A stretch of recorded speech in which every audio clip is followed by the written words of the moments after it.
Well, let's get to it then. What a teaser that previous game was, eh? What a taste as we get into it with Sentinels versus Loud. Why are you smiling? Boosh. Sure, yeah. It was quick. Entree. It was quick. Something like that. Sen versus Loud, though. This one's important, honestly. You might be mistaken, to be honest, because you see us on the couch in a smoothie bar. The players are potentially in a shoebox. And you might be thinking to yourself, well, you know, we're just waiting to get into the planes and whatnot. But this is a match that has stakes. It has importance because when you think about it, what these two teams are playing for, the desk alluded to it, there's no champ points on the line. It's not about wins for them to try and find a way to get into champions that way. They really do just have to hit the floor running off the rip right now. And to be honest, making 1 or 2 seeds in their group.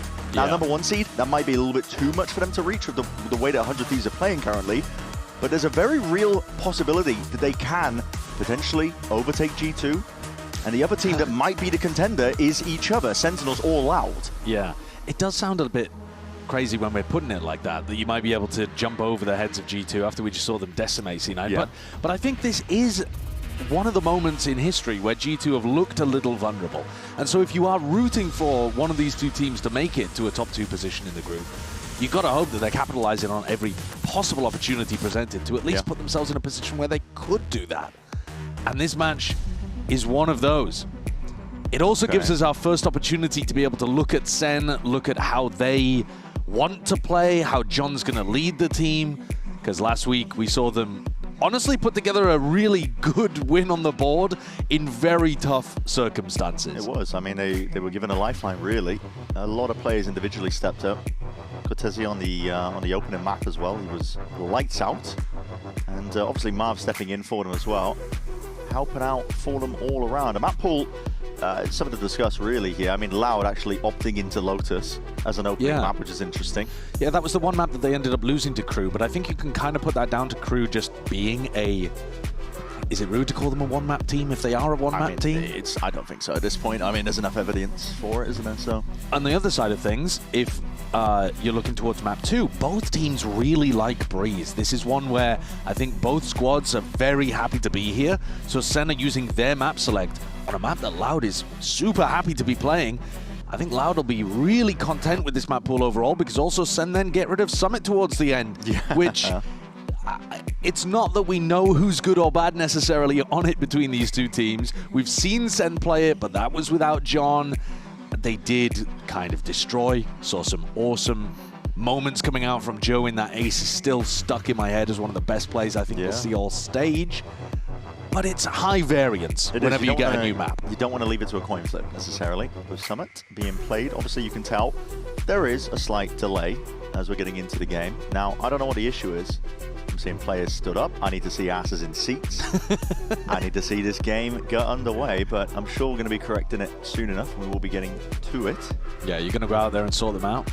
Not really. I don't think that is under my responsibilities. But. I think this match is so interesting compared to the one that we just watched because I felt like it was difficult to take big learning moments away from G2C9, whereas there is so much to learn about these two teams here. What last week from Sen, we saw the absolute flaw, right? They weren't playing with their IGL, they didn't have their full squad in, so the only thing you know about their performance against C9 is it can only get better from there, and they were still good enough to be able to get the win on the board. So now you get to see tons of different stuff about how John wants to call the team. Appendix status removed is a crazy one. Well, I mean, is it true? It is. It's a fact. It's literally a fact. And he is recovered for it. And he's also an incredibly important player for this team. He's, you know, one of the legacy players of that incredibly successful version of Sentinels that played throughout 2024. Also, a guy who's had to shift his role around fairly considerably since that period of time. He was known as a Sentinel player, moved over to playing Initiators for the team, has moved over to playing Smokes and had an astonishingly good start to this year. Do you remember when John was he had the hand of God? Everything he touched turned to gold. Could do no wrong, really. Could do no wrong whatsoever. Looks like we got best people on it, to be honest, figuring this one out. On the other side of things, too, with this Loud team, I mean, we're going to be talking about it, I think, a bunch. But honestly, the injection of new rookie talent with Tigazine in place into this roster is, for me personally, I mean, I think it's exactly what Loud needed. Somebody who's able to flex onto multiple duelists for them, You're going to be challenged in terms of him playing Raze, Jett, Neon. But he's doing it incredibly well. He gives them the necessary flexibility that Loud have needed for quite some time. And somebody's just going to take over occasionally in rounds. Yeah, I think that's actually a really good point because he's looked consistent in the maps that we've seen him play. And he's also looked like he's taken that fragging ability from Tier 2 and translated it very, very well to Tier 1. I mean, look at this. His damage per round at 156. He's also got the flexibility in terms of the duelist that he's playing. Doesn't seem like he's stuck in a one-track mind of, you know, he specializes in X particular duelist agent. What a lot of teams are suffering from right now. Yeah. So I think Takazina's been a fantastic addition. He's really been able to add a ton of firepower to a squad that wasn't lacking it, to be honest. It's just that you now have threats at the front and back of the pack with Takazine, and then Luxio, to be honest, is the other big guy. When we had Timotino on the couch and he was talking about this match, he said, Loud are winning this for sure. 100%. All praise for Loud. Is what Timotino said, because they have, what did he say? Did he say they've got God or something? He's him. They've got Luxio. And then we started talking about Ye, and then we got called Unks by Timotino. Yeah, well, that's what happens, I guess, when you talk to the younger players. We're seeing the range here. Speculation time. Yeah, a little bit of warm-up for Cortezia. Cortezia's been great as well for this squad. He's facing Brazilian opposition again today. These are the games that I always think of as being incredibly entertaining to watch. There is a lot of incredible Sentinel talent from Brazil. And from Les to Cortezia to Luxio, they're drowning in it, man. They have so many incredibly talented, outrageously mechanically gifted Sentinel players from Brazil. And watching them go toe-to-toe here, would you have your money on somebody in particular between the two of them? It's a great question. We're digging deep into the story points now, aren't we? I mean, I think I'd still have my money on Luxio, but I really would not be mad if anyone had the opinion that Cortezia has. Cortezia's just been incredibly consistent as well, though. Yeah, he really has. It feels like he doesn't really miss a beat. He adds a ton of energy to the team too. Yes. I think when you're looking at somebody like Cortezia, you're looking at someone who can add a lot into the team environment that goes part of the reason why they said that they picked him up. I'm pretty sure it was Rob Morder was talking about it, about seeing this guy stand up, inject the energy in, even when, I can't remember what game it was, but they were like 10-2 down. They got 2 rounds maybe. They were getting absolutely smacked around, and it was Cortezia that was still standing up, bringing the energy. It's intangible, really. You don't really see it, but you definitely do, I think, when the camera's on. All right, we're getting into it, though. Agent select, and there's not going to be anything too crazy here. It's Lotus at the end of the day.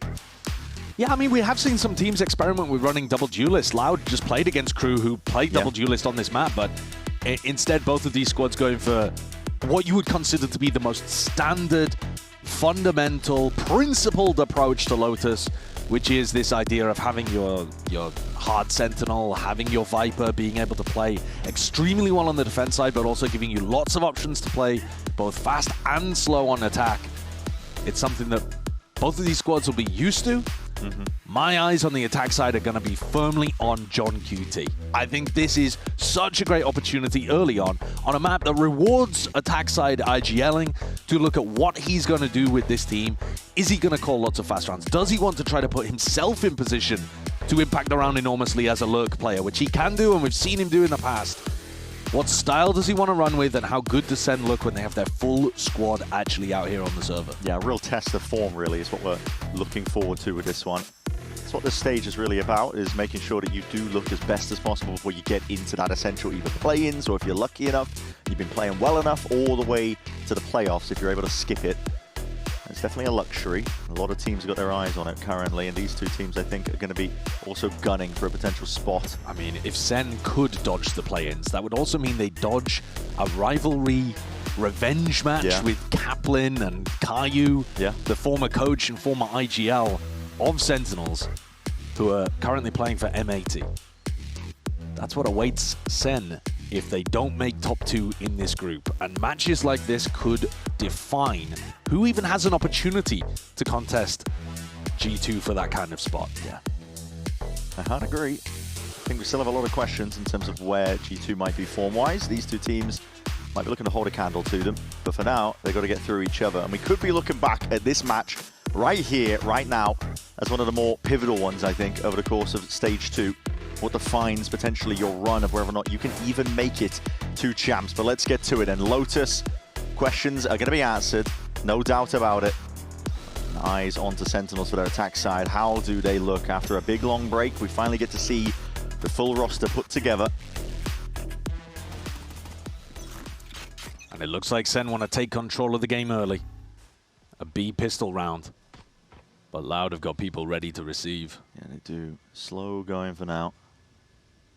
Just the 4 of them, in case there's contact with Paranoia being held. That peak, though, that's Davi just immediately putting a bit of hurt and laying it all the way down. But there's a nade at your feet, and you're going to have to respect it. Haunt not dealt with, Jerwin. Immediately taken out. Into the pop we go, though, and that plants. Deny for now. It's a lovely nade, just sails Koreans right into the perfect spot there, but a second go of things. Jonah, planted. Finally now, into the post plant we go. Loud have got a lot of discipline. Very grouped up at the moment from Sen, but now Godzilla repositions, goes and takes over towards B main. Still with that Paranoia held, though. Looking for the util to be used by Loud as the door's going to be open and wide. Trying to pull attention away. Paranoia's going to be sweeping early here. Doesn't catch on to anyone. Jonah P lowers anything, and it's Tikazine immediately answers back straight away. Just trying to weave in and out, ducking within the pit. It's short on QT. Getting the most done here, but it leaves it just up to Cortezia. 45 HP. He was unaccounted for a moment, and the shots going just far too wide. Time was of the essence, but Loud get it under control. That is such a patient retake from Loud. They tapped the door. Sen took the bait, thought that they were fighting, wasted Paranoia, had to overpush. Getting caught with John's fuel expiring as well. And Jonah P just ends up out in the open to Kazim with an easy kill. Very good discipline from Loud. It is, yeah. I mean, they squeezed every second you could get. Yep. Out of the post plant. Really lovely stuff. Do love to see it. This is a team that's lacking quite a lot of experience. So having them play in a way that is this disciplined and shows a lot of character, I think, for Loud. Yeah, pacey at the right moments. Ton of util here, but it's all going to be steadily dealt with, really. Erde backs himself up now. More defensive position here. Flip of the switch. That door's going to be open and wide. This is just Sen. Definitely posturing. Rounds like that as well also showcase the level of control that Erde has over the team, right? Everybody knows exactly what their job is. The newer coaching staff of Romanilli coming in as well, I'm sure, helps with all of that. But if you're looking at the IGL versus IGL matchup, there is a massive experience difference between these two. Yeah. And John will be hoping to exploit that, but Erde's got his team on such a tight leash, and it works really well. He gives them the flexibility to make plays when required, though. Luke Show is allowed to play fairly loose at times on his defensive anchoring and attack side lurking. And he may well get tested here. Well, 2 players in through B. Looks like the goal is just to poke over towards A, but then send it to try and get that plant down. And there's nobody home on the B side, so you're going to be able to get the extra pocket change in the back pocket. This is one of those rounds where you've got to make something happen in the post plant. Yeah. We'll see just how far that discipline can go from Loud. They were very patient when they were trying to play this retake again. Not seeing any pushing, are we? No, not being proactive about this one. Letting the fight come to them. Seizing a nade, though. That is quite good, but you can just tuck towards a corner. That'd be a little bit worse for Wear, but still alive for now. Paranoia also going to be sweeping, blinded up, but Luke Show anticipating the angle. Still Jonas straight there. Again, 2-piece already found. Luke Show just trying to insert himself and announce himself towards that conversation. Cortezia in the slightest of blind spots for just a second, and it does make it deadly. Yeah, a little bit expensive. That one was expensive, and I think the big difference there, Brennan, is that they disrespected the Viper Orb. So Loud's patience in the round 1 retake was partly just to get all of the fuel out of John QT's orb that he puts up there. And look at this. Jonah playing inside of it again, basically the exact same post plant setup, but Loud weren't willing to wait it out this time, and they paid for it. So that's going to take a lot of the bite out of this bonus round. Erde coming in with a Vandal and Darker with a Bulldog. But this should be Sen's to take. Got the guns, they're not taking any chances. It's full armor.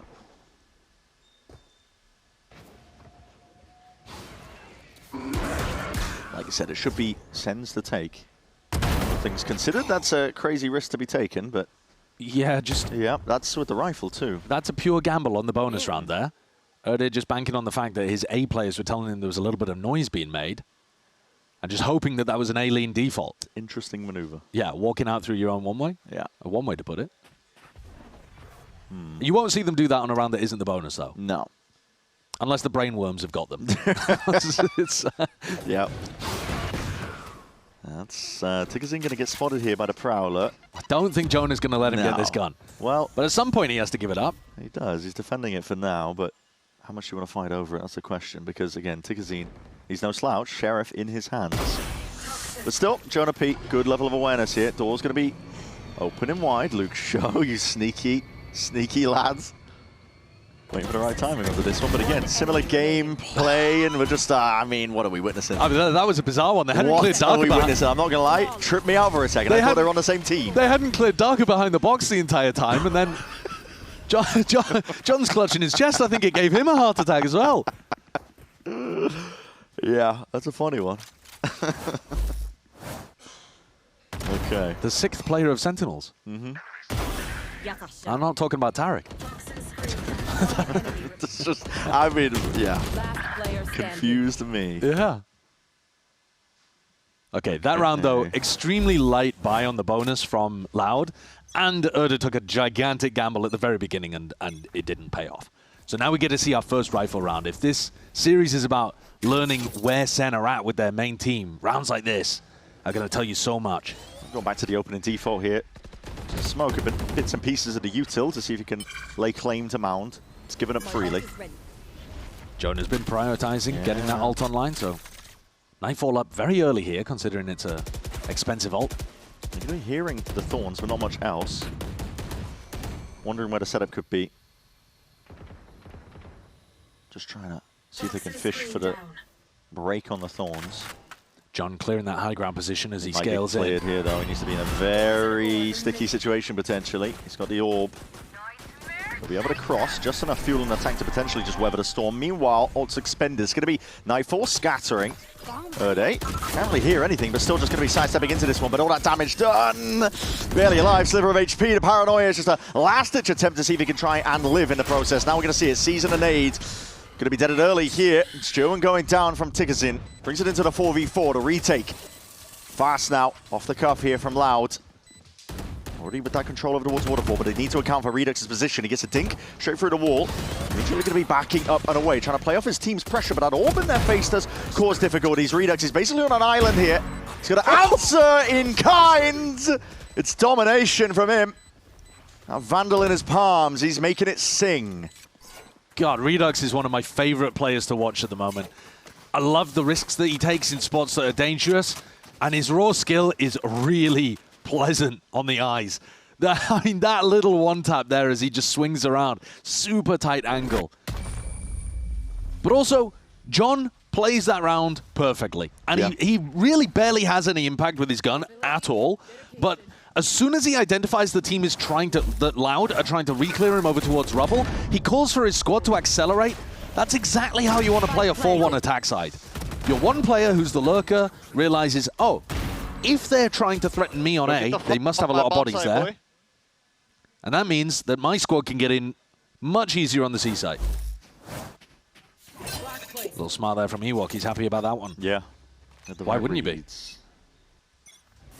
Not about as well as you could really hope for. Yeah, well played Macro and the Sen players hitting their shots. Loud! It's a counter forward. It's a lovely trade from Tickerzing. He's straight onto that line. Redux is going to be punished as a result. Not before he did the damage, though. That gun needs to be reclaimed. He wants it. Smoke layer down. He's got the rifle back. John, though, not content to give up this space. The rest of his team is calling him back over towards C. Heavy prioritization over the showstopper. No, lovely adjustment. That was John surviving here. 49 HP, though, to nade will at least sail overhead. Take him out. He's done a great job, but this time Sen can't accelerate as easily because the Vice setup is right in front of them. That's the difficult part, isn't it? But they are looking potentially to contact all the way in. Angles aren't being held. It's Cortazir who's the brave one. Putting on a brave face and a show of form. Slinger's not enough for the job there, but Darker, it's got a bandit. At least tries to level it out. Tickerzing now in at 1v2. Damage done to Cortazir. One away from the showstopper for Tikazine. Same could be said for Jerwin. Planted. Launching thorns. Thorns are alive. Not that it's going to be playing a factor in this one. It's all Tikazine really seeing how he can take this in a 1v2. He's got to be careful. I mean, that setup in the post plant is so good from Cortezia. Walls up. Makes noise though. 25 HP. Steps forwards. Does ISO to fight down nicely. He's got a showstopper now. But no satchels. A pre-fire into the corner. He's left guessing. Not a clue in the world.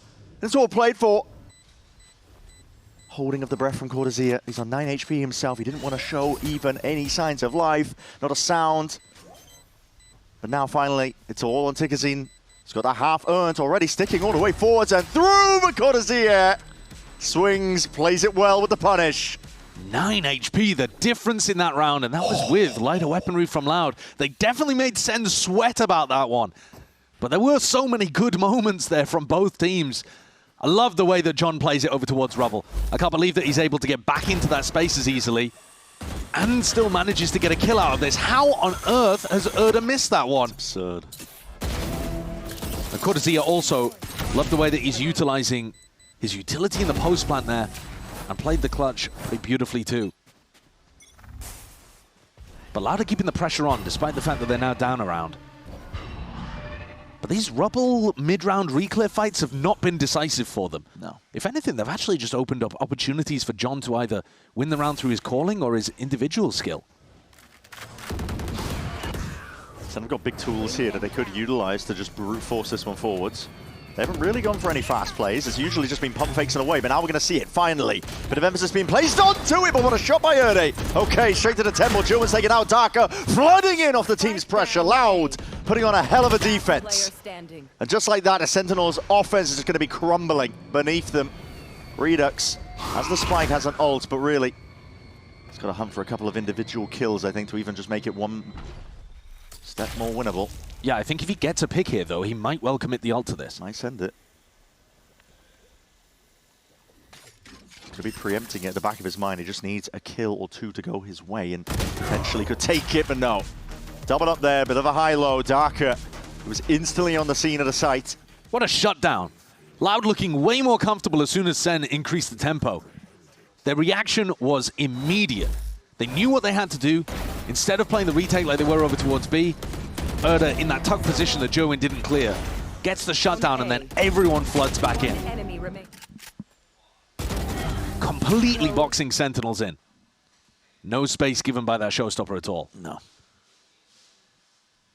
So it's probably going to be slower rounds from here on out for Sen because at fast tempo, Loud have proven that they can deal with it. Toxin poisons off. That's brave from John QT. He's just making sure to break the bits and pieces of util over towards A, always keeping Loud guessing. It's keeping 3 of their players essentially tethered over there, but... This is one of the few times, actually, where he's backed off in the first 20 seconds, though. Yeah. You know, normally he sticks around to try to break a boombot or break a horn. This time the Prowler's going to re-clear over towards A, and Loud now have better macro ideas or understanding in this round than they have done previously. For whatever reason, though, they're not rotating off, even though the Prowlers are nothing. The ones are going to be deaded early, though. Darker feeling pressured in a spot like this. He's just got that one smoke to really duck and weave away from, but his contact plays center, walking all the way in, and it spoiled a surprise. One hell of a surprise at that. Luke Shaw looking to see if he can plug up the gap. A lot of damage done. Dings through the wall, still squaring up, but that's still guard and forced to be respected now. Peeling all the way back and away.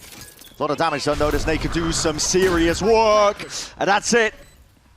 Target found and target acquired. Still, Jonah P gives up his life for the cause. The plant is down at least. And it's a bad plant as well. They have to play on site here.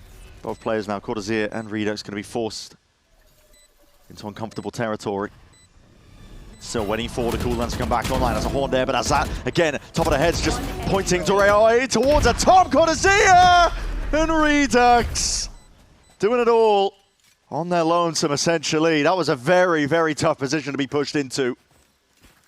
Redux being able to be the supportive guy in that situation. He really can do it all, but Cortezia's aim is so sharp. You see him laser focused on the players coming towards him.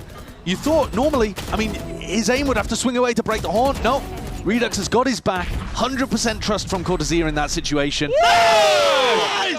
Come on! Let's go!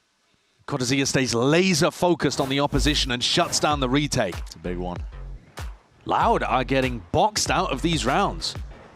Early ideas looked good with the discipline on the B retakes, and now these slower rounds that are ending mostly towards C. Ewok's got the number, he's got him downloaded. Yeah, but it is a SEN timeout, interestingly enough. So they hit the button off the back of, presumably in this round before the clutch went off. That is strange. When things went wrong, either out, it was a, I don't know, misinput. No, I mean, it's a big red button. You can't miss the input too much, can you? I don't know. Ewok's leaning on it? Scratching your elbow, you just, you knock it accidentally. It'll be funny. I'm struggling to imagine what the timeout has been taken for here, though, because I actually think that contact play into C was a lovely idea. Yeah, it was. It was good. I mean, maybe he just wants to be proactive about the adjustments that they're making and try to keep Loud constantly on the back foot. But I'd say that right now, it feels like SEN have the better understanding of how the map's being played. The fast round they went for didn't work, but otherwise, John's pressure towards Rubble and the way that they're being able to get into C is really nice. Real working of the map here from John QT. Sentinels had the right ideas. Whole bundle of util here, but let's get some enlightenment from the Sentinels side. Guys, is gonna go down. Keep Walking, boys. Keep walking. Drop your wall, drop your wall. 3, 2, 1. Yeah, I don't see it. Can you smoke stairs for him? Yeah, it's okay. It could be behind the box. Get rid of wall up. This face was this wall. I'm opening tree right now. He played ceiling last I'll contact that blind. It's close. Blind. Ceiling. One is ceiling. Ceiling, one Open door. open door, I'll see. We gotta make a play. See. Oh, yeah, finding I'm blind. One B. One ceiling. You have C, Finding water. Or ceiling. You should have C, One more B, go C. There's gonna be one water. It's gonna be fade. You alone. Okay. I'm running now. I have one Thorn and Flash.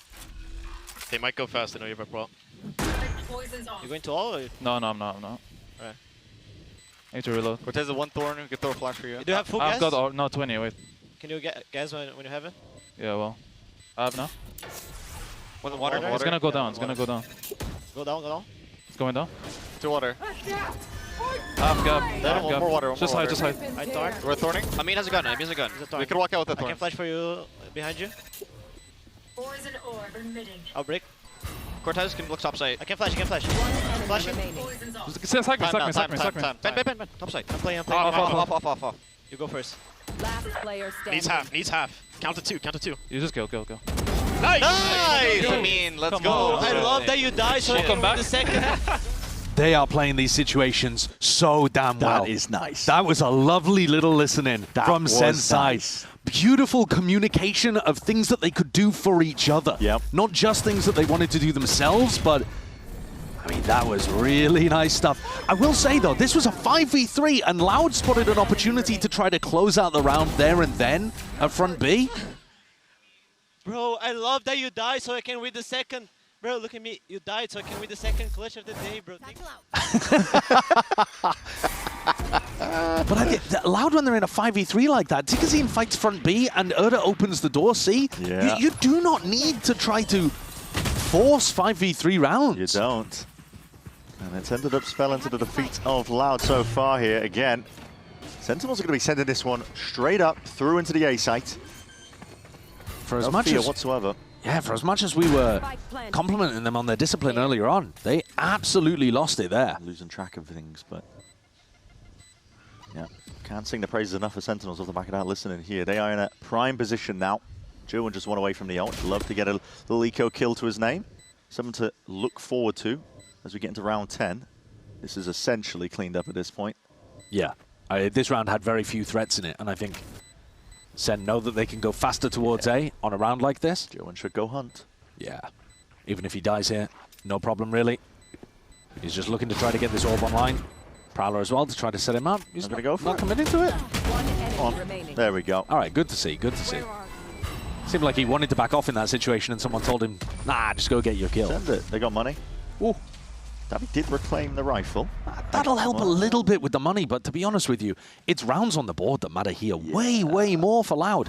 They just lost a 5v3 that cost them 2 rounds because of it then contributing to an eco afterwards. It was the 2v3 prior to, a little bit earlier on. Oh yeah, it's all been player advantage situations that Loud have let slip. Yeah. They're not playing the early rounds too badly. They were offering, I think, a little bit too easy of an opportunity to get into C and get the plants down. But now they've started fighting over Mound a bit more aggro. Really seeing Sen, I think, reaping the rewards of the break that they've had. They're looking nice. Pit's going to be layered down here from Loud. It's going to try and simplify the map ever so slightly. They're going to be sending this one again. There's no baiting at the wall. Joan's going to be sent flying forwards now with that showstopper. There's no blue room open for him to see if he can hunt down any remaining players, but they'll be happy with the space. Scales all the way forwards now, get the rest of the team involved. A pit of their own as well is going to be causing even more complexity for the retake. Yeah, very specific pit there from John as well. Tucks himself in the corner with a lineup and then drops it immediately. Okay, Nightfall's coming, and that was on the other side of things of that. We're going to see it, smokes on smokes. Redix looking to see if he can create little pockets to play in here. Some carnage and chaos that can potentially thrive in. He just gets the one nade and the handed. And it's a guessing game as to where these players might lie. Still Loud, retreating and backing up and away is what it looks like. Trying to save for another day. Another round on the board here for Sentinels. These B retakes have all been about how John plays around his util. In the first couple of rounds, it was Jonah playing inside of the orb, and now it's John putting a pit down, and it just makes it so difficult to get back into B. These rounds that John is selecting are so specific to the ults that they have online. You can't do a B exec like that unless Jerwin has his showstopper, because otherwise you can't buy the time for the Vice Wall to retract back again. So the showstopper here, its sole job is to just like take all of the space and then hold it for long enough that the rest of his team can come in and help Jerwin. And then once they have that spot, the pit goes down. I really love the way that John's been calling. It's a rookie mistake. What was that alluding to? Not too sure. Loud though, time for them to take a time. They were given a bit of grace, I think, when Sen took that one earlier for an opportunity to talk to the team, sort things out. But they are really struggling now. This is potentially the difference between 7-5, a respectable half, or one where you're getting absolutely shut out. Oh, they have guns and they have ults. So there's not going to be some kind of snowball happening for these final 2 rounds of the half. This is an opportunity for the coaching staff to come in and give them 2 good ideas to try to level this half out a little bit. A 7-5 half is fine. I mean, they won the pistol, so it's not great, but it's fine. And then you just have to rely on Erda to be able to give you a bunch of attacking rounds, or Luxo with the clutches, with the lurks, to be able to put you in winnable positions. But these last 2 rounds, they mean everything, and to be honest with you, both of them have to go Loud's way in order to make this feel competitive. Sen have been very firmly in control. The only rifle round they lost was that fast A hit where Loud looked extremely tight with the flood. Yeah.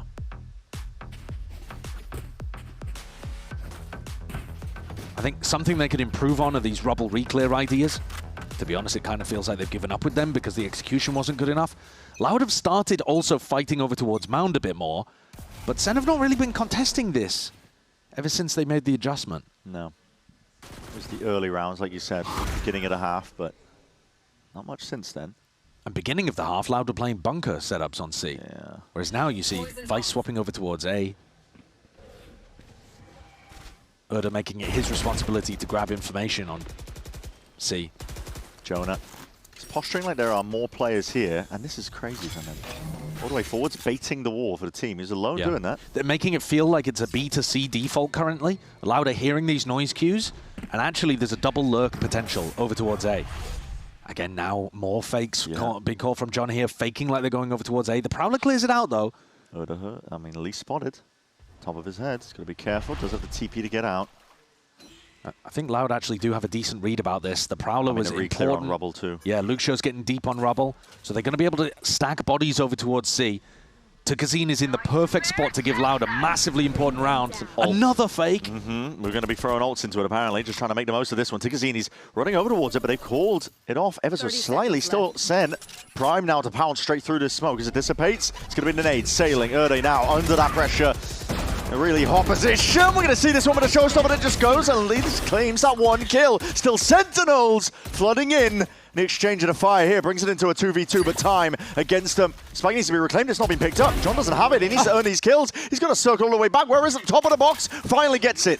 And now we see it. Time barely online, but the plant is there. We see that extension once more. Luke Shaw just drifting into a horrible scenario. 1v2 for him to see if he can piece together anything. Trying to get past these players already seeing signs of life. Safe Might's going to be good. Connects into the corner. John Finding his time, just trying to play it down to the bitter moment. Time still being played here, but that swing by Jonah P. It's so good. It is. It's just on the right timing. The Lucio doesn't even anticipate any sort of trade coming through. Yep. When Jonah doesn't immediately trade out John there, it makes it feel like he's going for a flank, going for a play, reposition himself somewhere else. And he just picks a delayed timing right as Lucio swaps away. This round was so winnable from Loud. I loved all the different layers of how John was faking, where they were actually looking to end. The B fake from Jonah P was inspired because it pulled to Kazin away just when they thought they had it right and it was going towards C. At best now for Loud, this is an 8-4 half. We kind of teed it up, didn't we? In terms of the IGLs, John QT versus Erde.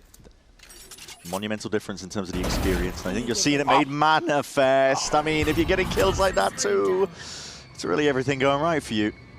Lucio is having to take risks here. He's way ahead of the door, just tries to take the fight forwards, anticipating that it could be just a solo player. Not the case.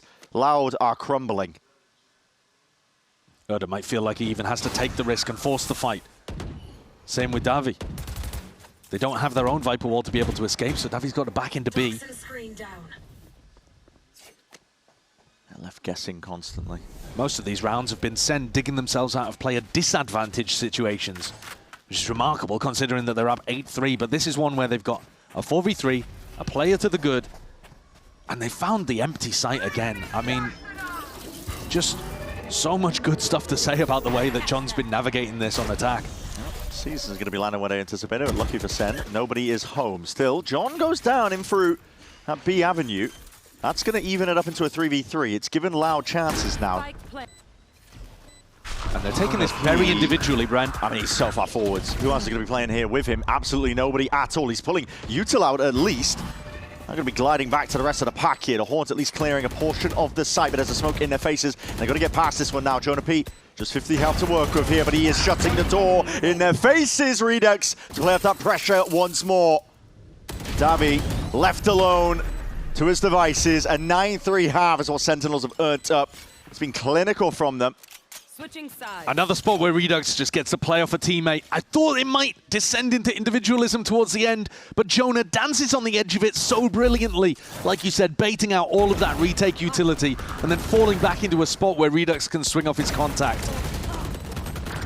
It's remarkably well played. This is a very nice half from SEN. Let's go, boys. Come on. Checking all the boxes right now, this Sentinel squad. 9-3 currently, looking to take it all the way.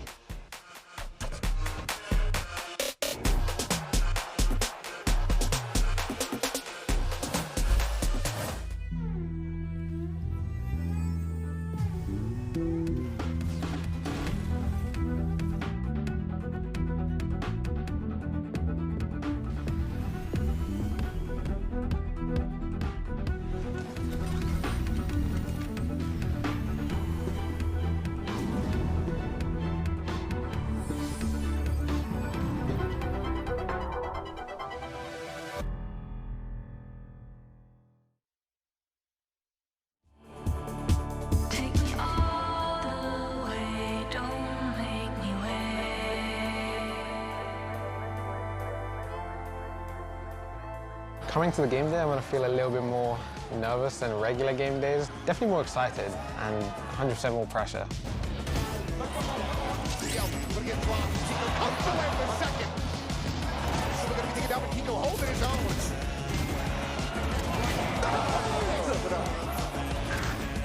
Push out over the top for Kiko. Leviatán just puts his life on the line, sets it up for Kiko. NRG take the opening map over XLG here at Masters London. Everyone on my team has won a champs, and Ethan has won 2. And I haven't won anything, so at the beginning of the season, it was pretty hard to feel good enough. A lot of confidence issues coming into the team.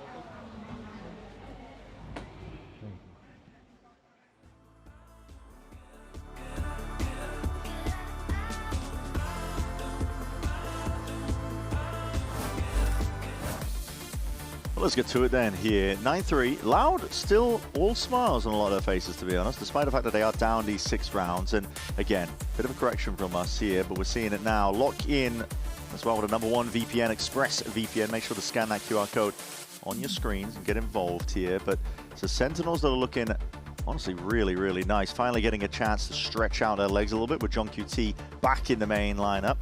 Yeah, good to see. Their attack side calling, I think, was extremely good. They've got themselves up a 6-round lead, like you said, on their opponent's map pick. Yeah, it's nice. And you can see here a small correction from us. That was Loud's tactical timeout earlier on that was taken, where we were puzzled about why SEN would have taken one after winning. Makes more sense. Yeah. So Loud now with no tac timeouts to work with either. Got to piece it together 1 round at a time. We had so many questions about why Loud had picked this map when it was the one that they ended up losing to Crew. Yeah. But all right, fair enough. Maybe they thought the matchup would work for them. A lot of pressure, a lot of responsibility on the shoulders of Erde here to guide his team to some good rounds on the attack. See if they're up to the task here. Jerwin is already ahead of most of this one. Holding down to that angle, but spotted out, but still locked onto the line. Damage done with that bandit. No kill claim for the second one, but still it's going to be pot shots raining down through that wall. What is here? Making him bleed, but it goes either way here. Jonah P also somehow dropped down to 1 HP. Door, it's going to be opened up wide. This is Loud, fully committing. It looks like over towards the A side, but they're going to have to bait out that wall for now. Cortezia wants to hold his ground. Yeah, moving forwards, but that horn needs to be dealt with, and now he has to weave backwards and forwards. Still, bailout is in order. John QT from that high ground. Offers it all, really. Respite for now. Oh. Couldn't quite help out Cortezia, but still he's done some damage and more. Yeah, that was a headshot through the wall. Yeah. Brought into a very winnable spot. Player advantage here for SEN. Giving themselves up. Darker. Got his eyes on the doorway now. Knows it's been opened up, but that's Jonah P just playing this one perfectly, causing chaos and confusion.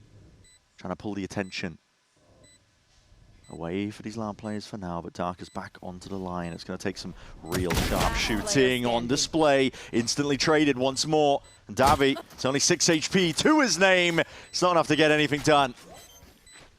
Well, this might be a remarkably dominant map here for SEN.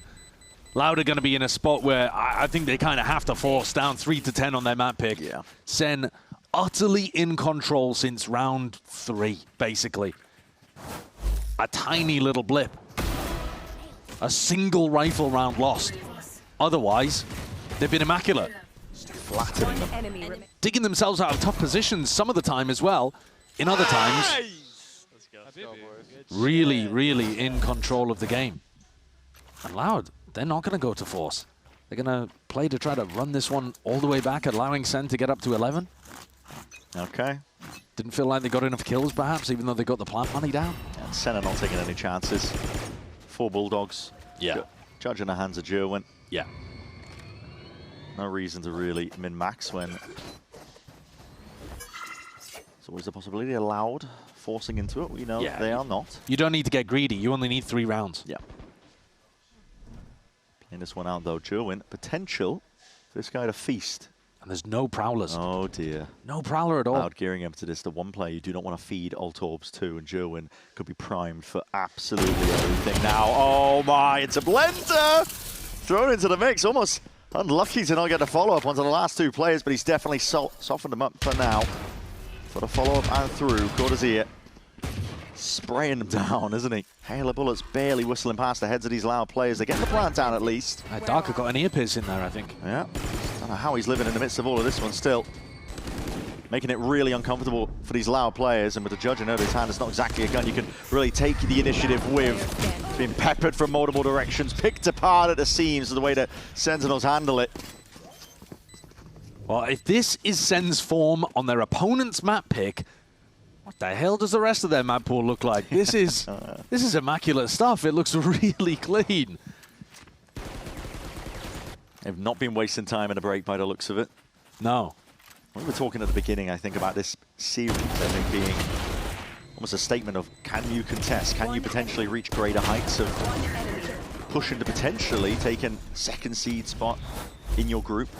Yeah, I think it's about... We've already seen the floor of SEN, right? Because we saw them without John and with Martin, and like, okay, they're at least, and on their worst day, still going to be able to beat Cloud9, which is a crazy thing to say.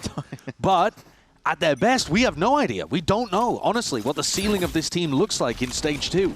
But I think you're getting glimpses at the potential, at the very least, of it here. Could they possibly fight for top 2 in the group? I'm looking at the score right now, and I'm saying, why not? Yeah. This is real clean stuff. I mean, calling on the attack side, switching over now Haven't seen too much, obviously, of the defense, but the bonus round now for Sentinels. For Loud, goes without saying, a must-win round. Yeah. Just, no, I think you're right about that one. there's a bridge I might want to sell you too. We've seen a lot of comebacks across every region, Yeah. but Some one-sided Valorant. I mean, the thing is, you can never really see them coming because they inherently have to come from dominant halves like this. I think a lot of it is going to come down to how well they can work the attack side. It's a similar kind of 4-1 idea coming out from Loud.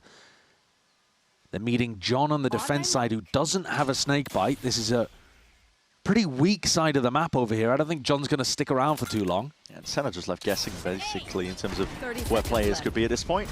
Revealed now, though, when you see all that util flying forwards, yeah, makes it pretty abundantly clear.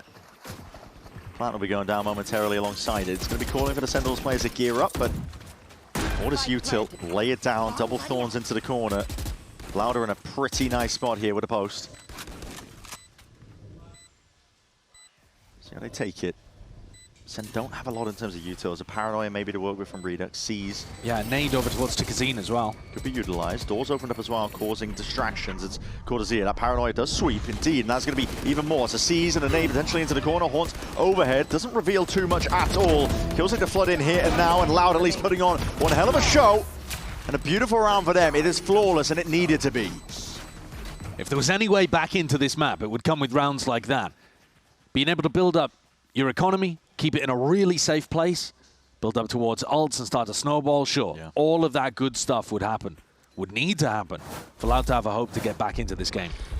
That was a round, though, with only Bulldogs on the other side from Sen. A couple of players almost getting caught by a nice Season 8 idea. But Loud persevere, weather the storm. Come out looking good on the other side. Cortezia picks up the Odin. We actually saw him doing quite a lot of this in their most recent game. I thought maybe it was just him testing it out on Summit, but he's been inspired by Brock. Yeah. It's a hell of a punishing gun, I think, as well. If you hard hits start coming towards you as the anchor player, playing Senti. And of course, Brock's been doing it on more than just the initiator. Yeah. Trying to use it to its fullest. Doors are going to be opened up, though. Keep Sentinels guessing. You can see the way that they're maneuvering their pieces, players, shifting around the map. Trying to find the right places towards where this pressure might actually be real. Louder pumping a ton of bullets into this. They haven't actually baited out the Vice Wall. No, it's not been a particularly successful default there over towards Seeing in terms of creating pressure or question marks. They're not threatening a lurk even. It's a passive hold over towards A from Sen, but it's exactly where Loud are going, and there's still 2-3 players here to collect. Joan's 1 kill away from that showstopper. He's holding it down towards that blue room angle. Well, it looks like they want to go here as well. You look at the positioning of Darker. They probably want to end B. 30 seconds left. Got to get a move on. Time now. You don't really have much else to play with. That is a seize. It's going to be sidestepped and avoided, at least for now. Jerwin hops up, and there's that kill. He's got his ult now, and there it is. Sends it flying, but immediately with a punish. Tikazine is sharp with it. Need to be rapid onto that approach, but John QT plugging up again. The gaps to flank. Managed in time. Lucho, it's all on you now, but can't adjust in time. Not there, at least with the transfer. Big player advantage still remains. Tikazine, the rookie, a weight on his shoulders to see if he can find any sort of light at the end of the tunnel. Not likely. Now up to Davi. Bring around the roses here, finally reveals his position, and that is an immediate, no hesitation. Sen running straight up onto it.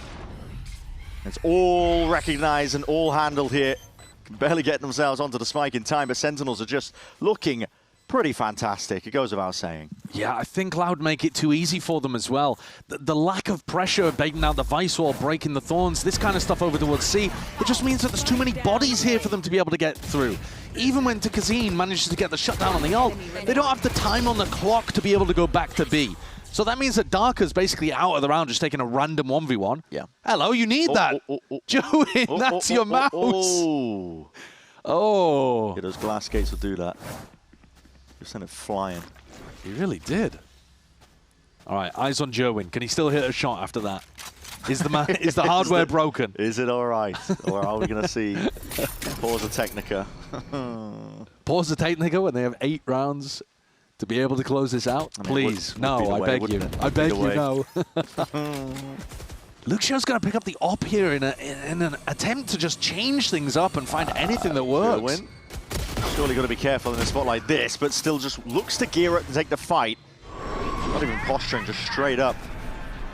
Trying to offload it here. Oh, but he skipped past it early. He's a TP forwards. Nope, he was tagged up. And Jonah P wasn't born yesterday. Davy straight there. This feels very much slapdash now from Loud. But they found their way into C, and they're going to be able to get a 3v3 post plant. So, you know, the round is in no way won here for Sentinels. Let's see across the board. Darker, bit of individuality there. In through the B side. Swinging through though. John QT. He's not messing around, is he? Pace taken towards it as he realized the plant was going down, but he's doing some damage in the process. Steel Garden. It's an unfortunate one. He won't have a pocket to play in. Just behind the pillar. Redux does, though. Yeah. Managed to keep the Vandal. Exactly. Avoided it. Has a paranoia too. All baited. Time's still ticking. Bit of spam, but missing the mark on a few of these now. Sees. Dodge once more. Still there with a fight. Luke Show sidestepping. Happy feet, but can't really avoid much of that. John QT. The IGL now. These players are weak, but he realizes, I think, at this point, time has gotten away from him. He'll just look to see if he can make them bleed as much as humanly possible. 8 chances, down to 7 there. Loud coming into this one, trying to find a weaker C site, which they did manage to get into. SEN trying to mix up their defensive setups as well. They had a very heavy bunker setup in the previous round. Vice and Viper overlapping, mega defensive utility. This time they try to fight it a little more aggro. You know, get somebody out on mound, have the fade there with the raise. Doesn't work as well. They're going to have to take another eco. I say another eco. Might be their first of the map, essentially. Senna being in a pretty prime spot. Of course, with the classic eco weapon, the Odin for Cortesia as well. Yeah. No, but it makes perfect sense. Hey, you put 4 pistols on one side of the map, 1 Odin on the other. It's about equal. It is about equal, isn't it? Cortesia's not exactly in the right spot to potentially burst and beam them all down here to show a stopper. That one. Oh! Barely alive. 1 HP. Yep. And a dream. There you go. Exchange of the guns. No messing around. Bogdan's law applies to Odin's? Straight up. Straight up. Any weapon. Swap of hands. They know what the deal is. Laos looking like they want to fight this one potentially aggressively. I mean, this position for Tikazine definitely feels like it. Tikazine's got to be careful in a spot like this. Heat potentially getting turned up. Yeah, I like dropping back, playing a bit of a safer position. You don't want to potentially give away a gun there. That is precarious. Doors opened up, at least covered here by Loud. And time, at this point, ticking away. I don't think SEN really have any more chances into this round, just with the nature of the thorns being placed down. So, seeing Loud clean up the remaining players. We would like to keep these guns, though, as far as I'm aware. And, well, maybe not. Yeah, I mean, they'll still have 3 guns to be able to play with coming out of the back of that round, but it was a little odd. I mean, Darker playing that almost as if he was Luke Shaw and was looking to try to get up his ult. Yeah, I mean, he's only got 2 ult orbs with his left there, so. I think at the end of the day, though, you literally just have to win every round, so they're going to have their backs against the wall no matter what, and they've got the plant money, they've got the kill money, they'll be fine. Jerwin now picks up the op. Cortesia, an infinite supply of these Odins. They can throw away one in the previous eco, and he's still got another to be able to work with. 6 chances for Sentinels to close this out. 6 rounds that would need to be strung together in a row for Loud to push this to OT. No big ults yet. No. Even if Luke Shaw gets his online, it's not one that you can build an entire game plan around. Maybe they could get into B and play some kind of heavy post plan, but getting into B is easier said than done. It's false info. Gives them peace of mind. Trying to be at least anticipating it with the way he's pulling all the way back towards the side, but Prowler, okay, seeing it. Signs of life now spotted. Luke Shaw out into the open. Ball's going to be dropping down. Redux is going to be caught.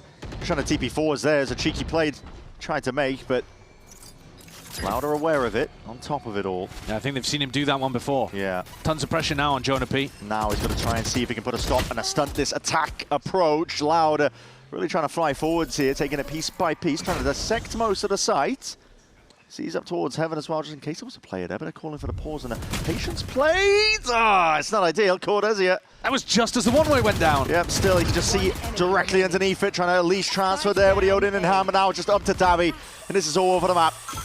Back against the wall indeed. Boombot going to be chasing him down straight at the heels. It is Sentinels winning 13-6 for our opening map, and that is one hell of a statement from them.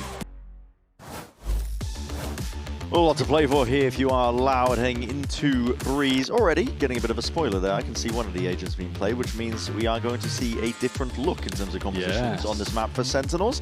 I'm a fan of it, to be honest. I don't think the ISO just has difficulties in certain portions, doesn't it? And looks like the meta is settling in a certain way. That is, okay, now that no, it's not. No, it really isn't. Yeah, I wasn't expecting that. I can't lie. I wasn't expecting that. No, I've got to be honest with you. When I saw the Phoenix, I was thinking, yeah, no, you're right. We're going towards Phoenix, the 100 Thieves comp. Neon, yeah. The Phoenix with the Neon, with the Cypher as well. Waylay on Breeze. It's interesting. It's interesting. It feels like too big of a map for you to be able to get anywhere with your dash. Where are you dashing to that's going to be safe? I guess into a cove? Yeah. Or something like that. I am intrigued to see what Sentinel's theory is once we get onto the attack side. What is the plan? Defense side, I can see tons of different ideas with it, right? Like you're using Refract early to be able to push out B or push elbow or something like plays that. with it, the Phoenix flashes around the corner, things Yeah. like that. Yeah, maybe Joan will be up in a bit as well. Like I can understand on defense, the Saturate's always good on defense as well. But on attack, that is going to be intriguing. You can use it like a jet on B because you can get into the back area, but on A, surely you can't dash all the way to Pyramid. Well, maybe.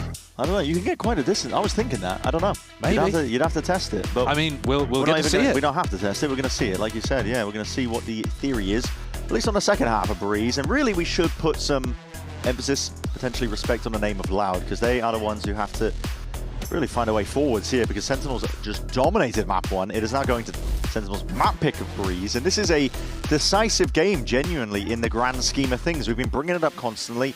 They were talking about it in a coach interview, in fact, Sentinels, about their goal is to make top 2 in their group. If you get top 2, you get to skip all that mess of play-ins entirely. You get to watch the rest of the pack, you get to watch your opponents and prep adequately at it. So that is their goal, and a win over Loud will put them in a pretty dominant position to potentially do that. But it is going to be that early walk down with the Refract from Joan. Looking to try to get onto a slightly more aggressive line towards elbow. Does make sense that you would use the Waylay for that kind of thing. Meanwhile, potential for a little bit of a trap setup from Redux as he's holding a position where he could pop and flash out. Otherwise, fairly passive on A from Sen. If you don't come towards double door, how are they going to be able to get in, I think, for free? Yeah, we can see still going to be sent flying forwards here. I like this pathing. Different direction here for Loud. Calling for a bit of a pause, realizing that waiting for that wall to drop down. Taking up residency towards that double doors area. Now the plan can go down without really too many more problems. Sentinel's going to be playing a full-on retake here, Erde. Don't want to overstep yourself too much here, but already Joe, and that's going to be head rolling off the shoulders from Darker. Cracking shot is what I'd have to assume. Erde getting cleaned up as well into the extremities. This is not ideal for Loud. Overextending perhaps in a few of these moments, and now the kills are really just flowing and flooding all the way in for Sentinels. It's Tikazine, Davi trying to do the most they possibly can from this spot, but that is Sentinels really, it looked a little bit too easy for them, dare I say. It certainly did. The best teams on Breeze right now are getting aggressive and active in their A post plans. However, they're not doing it one by one in the way that Loud just did. If you watch 100 Thieves, for example, on this map, they're team fighting together, swinging off each other, little duo plays, trio plays. This felt very much like just a bunch of individuals trying to catch their timings, and Sen dealt with it really well. Loud are going to need a bit more of that team chemistry to show itself if they want to disrupt Sen on the retake. Tough times for this team. The previous composition the Sentinels were running, arguably even better on the retake, actually, because you have the wall coming out from the ISO. Still got the cove to be able to play around with as well. I could see more trap setups, more aggression with this one, with Redux playing the Phoenix. But for now, they're just backing up and allowing Loud the space on A. Yeah, I'm giving them a plan, so It's a nice bit of extra money. I mean, the thing is, they've got 5 classics here, so I don't think this is the round to judge whether Loud's post-plant aggression is going to look the most coordinated or whatever. You know, this is one of those rounds, actually, where you just want to take a bunch of timings and see what you can get done. And they'd love to bleed a bit more time off the clock if they can, but this looks like sent forwards now. The call is made, Sentinels. The rest of the pack going to be moving now. The flash also going to be utilized and making sure that every single corner is checked. No game of timings that they could potentially lose grip of the round, and there it is, just like that, leaves it down to Darker. That's really good awareness from Sen as well. You notice that as John puts the shield on the cove, they swing through it, knowing that Loud are going to be spamming that shield, right? So you know that Loud are going to be having their crosshairs kind of all over the place, in the midst of spraying, or in this situation, just spamming with the bullets. And so they instantly take that timing through. Really good defensive protocol from Sen, showing that they know what they're doing here. One enemy remaining. Come get me like that. But to be fair, this is roughly how Lotus started for Loud. They had a very good pistol and managed to get into a decent position. Yeah, too early to call anything too yet, but we'll see from Loud. Bit of a 1-3-1 setup from them. That cove puts a bit of fear into your heart, doesn't it? They look like they wanted to maneuver forwards towards double doors, potentially try and take mid, but when you see this... Especially with a Phoenix in the comp, they could be inside of that, getting ready to flash out at any point. Gotta be careful. You can actually greed over the A main orb as well. Redux doesn't look like he wants to play for it at the moment, but with a Harbor in your comp, you can, something that EDG do, they push their cove a little bit deeper, harden it, and you can just steal those ult orbs as the defenders. Yeah, a bit of a flip of the script to what the teams are used to, and a lot of noise is being made here. Redux is going to get the acknowledgement that there's players behind this one. The rest of this team is going to be right there behind him, I believe. Sentinels have got players in the right positions now. They are being whittled down. Loud finding it hard pressed to even get past most of this one with the molly at their feet. Tigazine just disrespects it with a dash straight onto side, but there's another high tide. Ripped its way through and forwards. Loud call for silence once more. Interesting idea from Loud. Threatening like they could have been looking through the left-hand side. That's where the ping on the map is coming from for 30 Sen. seconds left. But there is so little time here. No, there's only 25 seconds left. And with the deep positions of the other Sen players, they just know it's going to be going A. The clock was a nightmare for Loud in a couple of rounds on Lotus, and what's going on here? 19 seconds. I mean, it's a cove that's been pre-placed by Sen. It's going to be fading away now, but 13 seconds left. What is the call and what is the decision to be made? Flash forwards again. Massive connection. Kills need to be found right now, and it has to be in the form of Loud. Filling up that feed, finally getting it done. It's brute force, but again, it's still tumultuous. All over the place, really. It's the way that this one's going. Jerwin exchange the guns around. Skipping around the map, just trying to avoid most of those bullets. Loud barely getting it over the line. That's a squeaker, man. There was 5.5 seconds left when they started the plant. And there were still bodies defending a couple of meters away from them. Yep.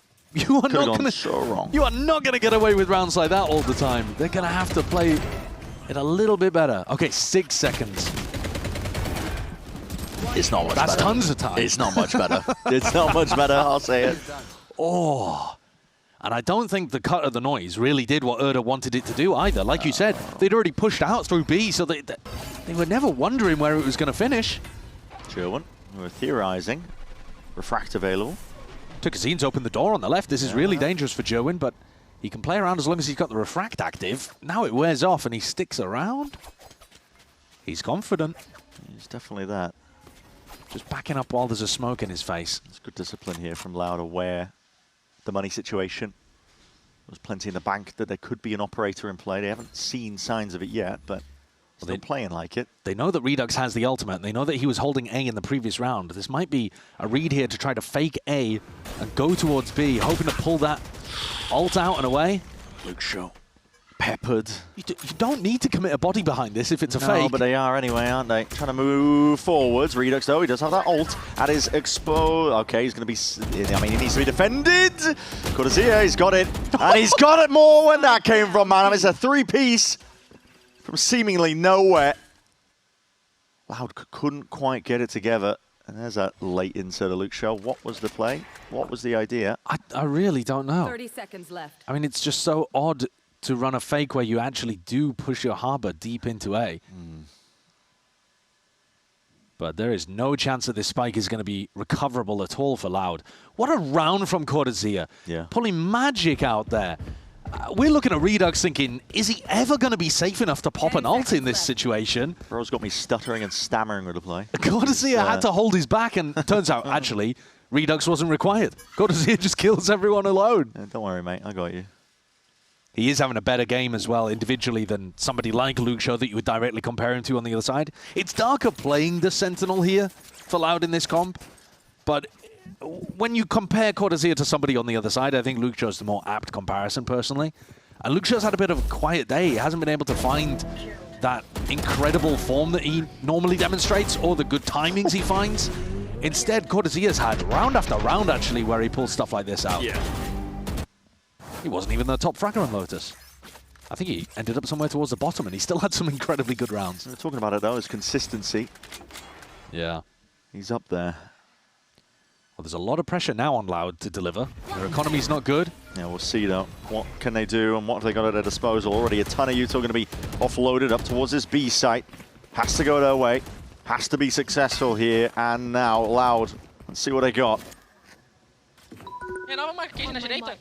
Calma aí. Checa a câmera quando Tá, conseguir. eu coloquei uma Vou close pequena. plantar e estica o câmera. Eu vou jogar close nesse smoke.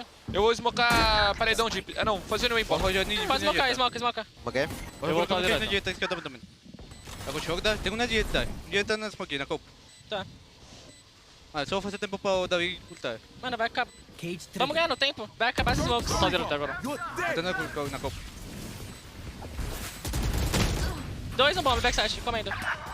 Phoenix bomb. Tem que ter choque. She spot tem 5. Tá.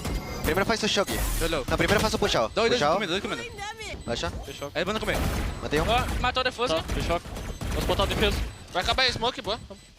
Dobra ele. Tem que matar a planta, Tem que matar o defuse. Matar o defuse. Ai. Valeu, Fez metade. Metade. Ah, ainda tem, guys. Não fez aí. Oh, that half-earned prior, I mean, that just saves Sentinels there. Down to Tight the as wire. the timing. It really was down to the wire. But that's a devastating round loss from Loud.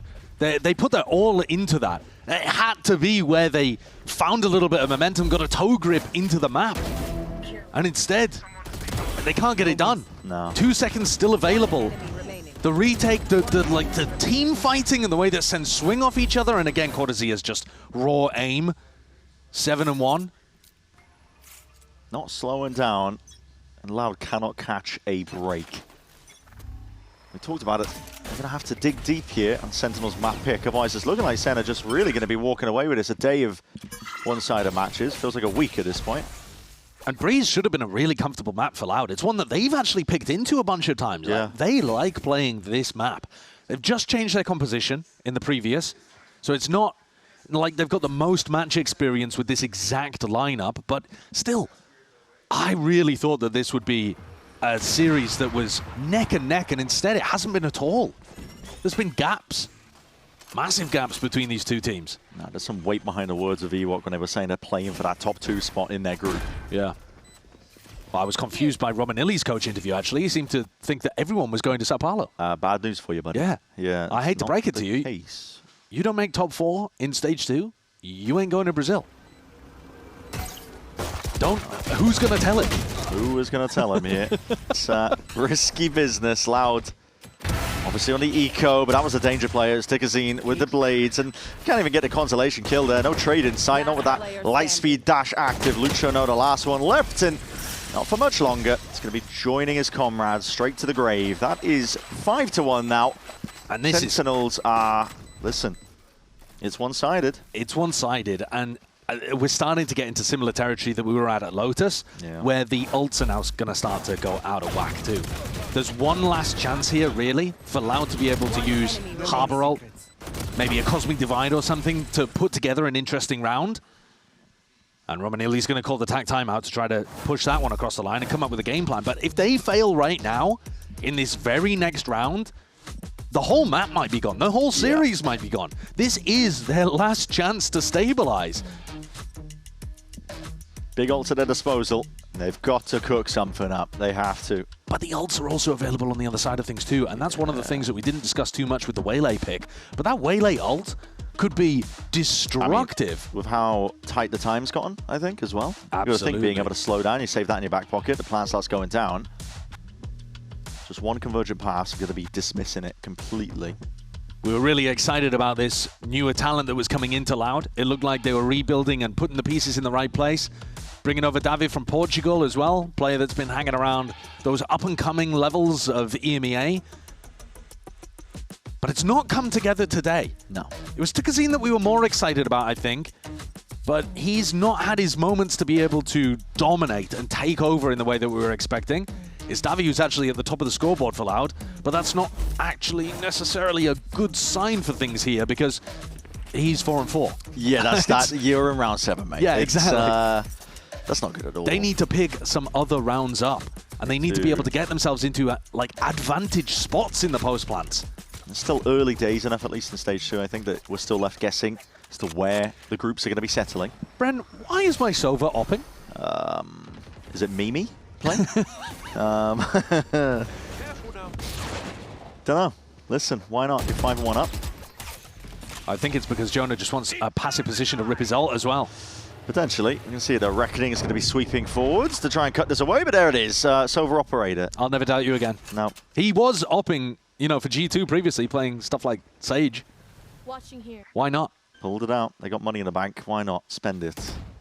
Cause difficulties. Darker, pretty essential kill that he needs to find here. He's got the cage potentially. What you doing, any cam? Trying to take selfies while he's in the middle of this 1v1 fight, and it gets taken towards the back of the site. Refract is even better than that. Saturate, just lay it down and defeat Sentinels. My God. It's Have a day off. It's absolutely flawless. I'm going to sit back down. Have a day off. We haven't even seen them. This is their first day at the job. But listen, it's in good spirits. It's in good spirits from me. Your workers just hired somebody. They come in first day and show everybody else up. But yeah, bro, relax. You're increasing the standards for us. Okay. It's clinical. I was even wondering in this round, it's a little bit strange that Jonah P hasn't used his Hunter's Fury to stop the plant from going down. And instead, they don't need him. They've almost got 5 ults available. This is where things get out of hand. Because Loud have got enough to be able to buy again, but the ult disparity is enormous. That's the lost bonus kicking in, isn't it? It's a Cosmic Divide to try and feign like you could be going for the A split. Meanwhile, Luke Show just trying to slip the net past it, but it's John QT this time with the operator. It's time to shine, apparently. Passing it around like a family heirloom. Yeah. Exchanging hands all the way through, and then the Cosmic Divide is going to be remaining up for just a few more moments. Spike planted. Triple holding. Triple high-low. Bullets, oh my God.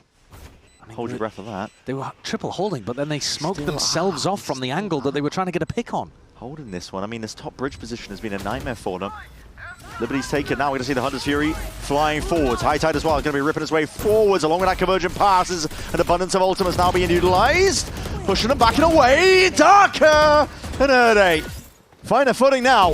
Step straight past that one. The unexpected timing is the best one. And the trip as well points out the positioning of quarters here. No long for the world. 6-2.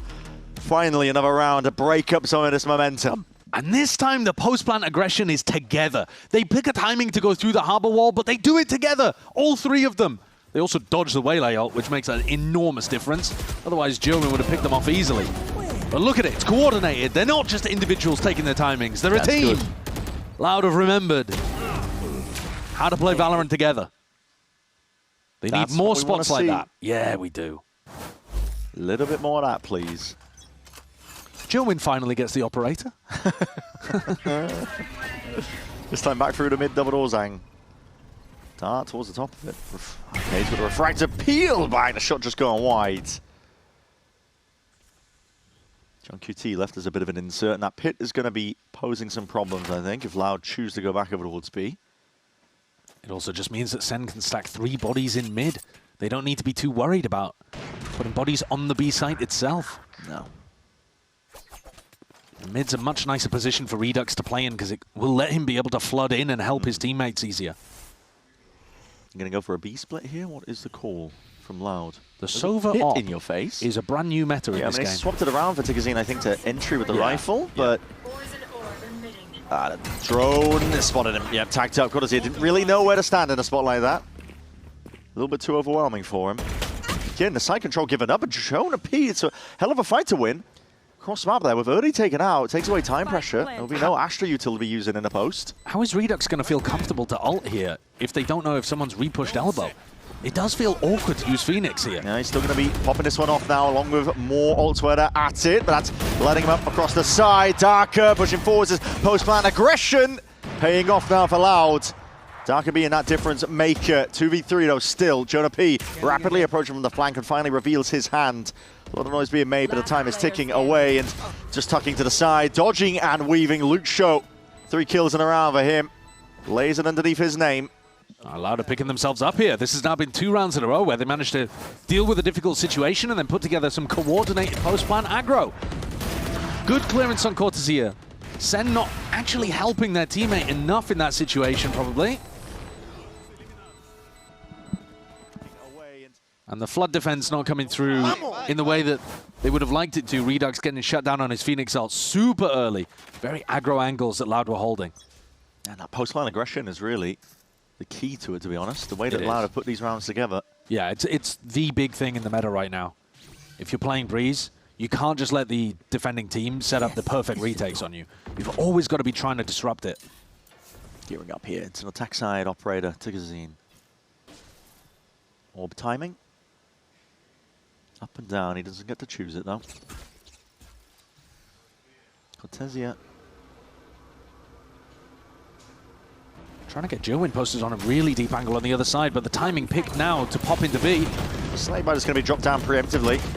Cortesia. Okay, he's nice. He's good with it. I'm seeing a flash through and around, but there's going to be walls and smokes in your face now. Redux, a second wave of things, throwing out the util. There's no plant intact just yet. Loud are still gearing up, trying to get their bearings. I think in the midst of all of this one, calling for that pause and a bit of patience to be played. Storm Surge leveled all the way out here. Fights to be taken on multiple fronts, and still Darker. This time accounted for. Cortesia not stopped. Remaining. Still locking it down towards the back of this site with Jonah P as the reinforcement. What can this team do? 11-3. Might be that 12th one. Davido, something to say about it. Shuts it down entirely, but just steps way too far. Way too wide. Jerwin had it accounted for.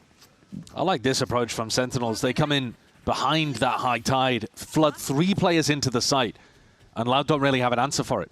Don't have a way to be able to get through the wall. Get stuck. Cortesia has just been immaculate. The aim is so clean, so crisp, very controlled. He's just been racking up kill after kill every time they come to his site. He's dominating, 11-4. Across 10 rounds. You've seen this one before. Toxins going up.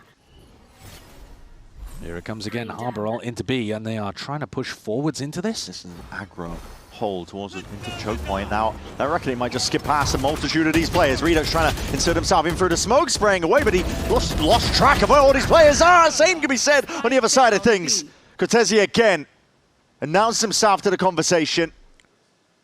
Just causes enough concern, John QT. And slipped up on there. Oh, he's fast with the movement reaction, though. Yeah, gets out. But fast onto the flank as well. He goes both ways. Luke Show, what is that? Plenty of players accosting the position. The tag, though, is great. Jonah P. Oh, what a predicting bread. where that movement was going to be. Luke Show now inside this. What a timing to take. And now it's just down to that 1v1. Luke Show again. He's done brilliantly in a spot like this. Has to swap around the guns. Doesn't know where John QT's position could be. Now to defuse. Stuck down. Half earned already. But it dissipates away. 7 bullets remaining. That's all Luke Show's got to deal with. Now knows it's off of it. Still another tab. John QT is no more. Turns to ashes. And spread out to the win there. It's a Red Bull clutch. Earned up from Luke Show. Necessary stuff. That's the Luke Show takeover round that we've been waiting for. It's taken a map and a half. But this is the kind of miracle round that he pulls out of absolutely nowhere.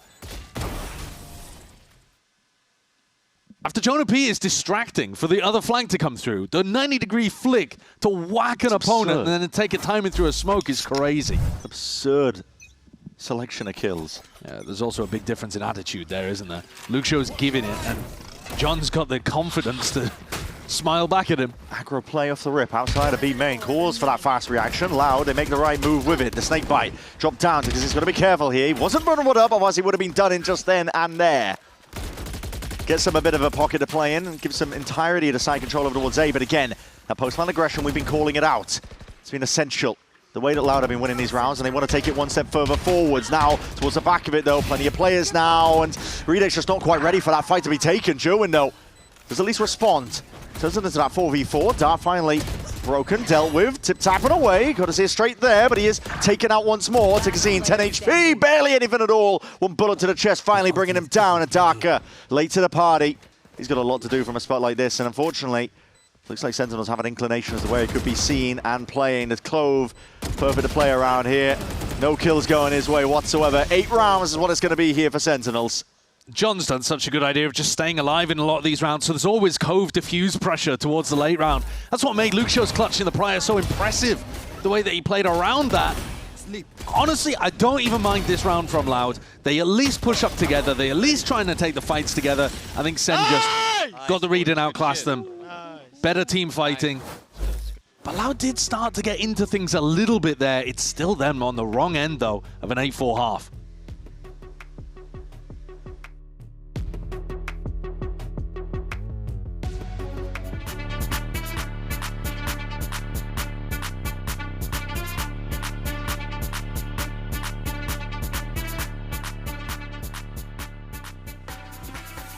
Right now we're going to take a walk from the players' room in their POV to Howling Abyss, where they're playing today. So let's check it out. The players will be getting ready for the day.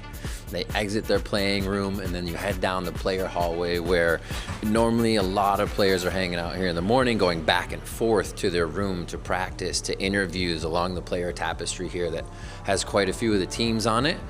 You head by a few of the production rooms, and this is exactly what the players see as they're making their way towards that game time to make sure they can get to Howling Abyss, which are the doors right in front of me, right there. Now at this point, the players do stop. They line up for a moment. They get checked out before they head into Howling Abyss and get into the action, which we're gonna check out right now.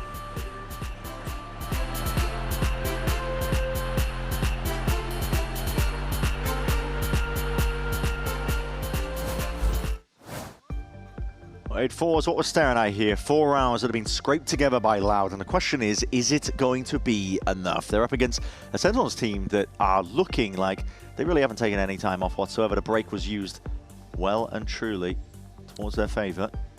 I think, though, this is the half where I've got questions about Sentinel's theory with this composition. It's a weird comp to see on Breeze.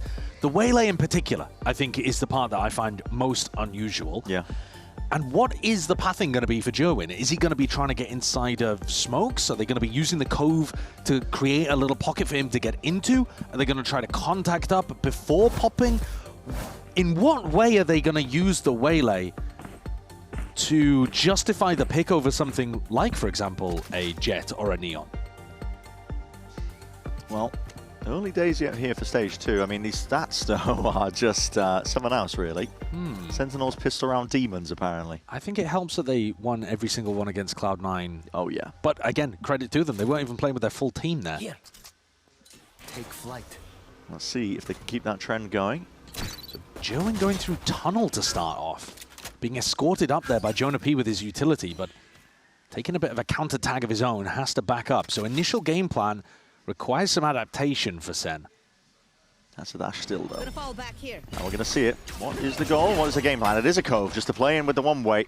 Up towards the top now. Jerwin dropping down, but there is a pocket to play in an Erde. Unaccounted for, but now spotted and seen. Jerwin. Did he not hit the drop? He's just late insert, and they do need to clean him up at some point. But this guy, surely you can't be letting him get away with all of this. Finally dealt with. Meanwhile, play was being made, and Senna still scattered a little bit here, but a prior damage done. Redux will be at least finished off.